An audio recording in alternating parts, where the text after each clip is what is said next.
वह जंगल बहुत पुराना था, इतना घना कि दिन में भी सूरज की रोशनी जमीन तक नहीं पहुंचती थी। लोग कहते थे सूरज ढलते ही इस जंगल में कदम मत रखना, लेकिन रोहन इन बातों पर हंसता था।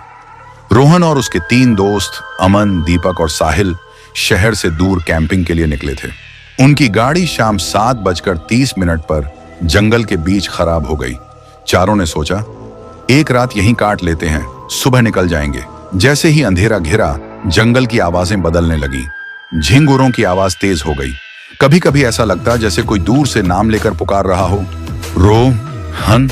रोहन ने पीछे देखा। तुम लोगों ने सुना? सबने मना कर दिया।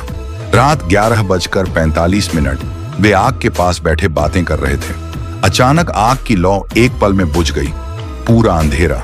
तभी झाड़ियों में कुछ हिला। खड़ खड़। अमन ने टॉर्च जलाई। पेड़ों के बीच एक औरत की आकृति खड़ी थी। बाल खुले, सफेद कपड़े, चेहरा दिखाई नहीं दे रहा था। कौन है? दीपक बोला। वह औरत धीरे धीरे पास आने लगी। उसके पैर जमीन को छू ही नहीं रहे थे। साहिल चिल्लाया, ये इंसान नहीं है। सब पीछे हटे। अचानक वह औरत गायब हो गई। चारों की सांसें तेज थीं। चलो यहां से भागते हैं, रोहन बोला। वे जैसे ही भागे, जंगल का रास्ता घूमने लगा। जो पेड़ पीछे थे वहीं आगे दिखने लगे। हर दिशा एक जैसी। तभी पीछे से किसी के चलने की आवाज आई। छप छप। कीचड़ में नंगे पैर। रोहन ने मुड़कर देखा, वही औरत, लेकिन अब उसका चेहरा दिखाई दे रहा था। आंखें नहीं थीं, सिर्फ काले गड्ढे, मुंह बहुत बड़ा और उसमें हड्डियां। भागो! रोहन चिल्लाया। साहिल सबसे पीछे रह गया।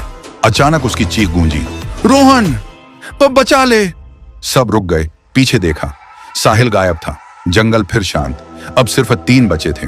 रात 12:30 बज चुकी थी। अमन रोने लगा।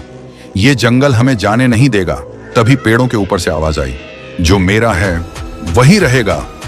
आवाज हर दिशा से आ रही थी। दीपक बेहोश होकर गिर पड़ा। रोहन और अमन उसे उठाने लगे। तभी जमीन से सफेद हाथ निकले और दीपक को खींच ले गए। 1 सेकंड में वह भी गायब। अब सिर्फ रोहन बचा था। वह भागता रहा, भागता रहा। अचानक उसे एक टूटा फूटा मंदिर दिखा। अंदर दिया जल रहा था। रोहन अंदर घुस गया। मंदिर की दीवार पर लिखा था, यह जंगल माँ का है, जो आधी रात आएगा वह यहीं रहेगा। पीछे से ठंडी सांस की आवाज आई। वही औरत अब बिल्कुल सामने थी। उसने धीरे से कहा, तुम चौथे हो। सुबह जब गांव वाले जंगल में गए, उन्हें मंदिर के सामने 4 खोपड़ियां मिली और जंगल आज भी वैसा ही है। रात को वहां से गुजरोगे तो कोई आवाज आएगी। रुको, जंगल तुम्हें बुला रहा है।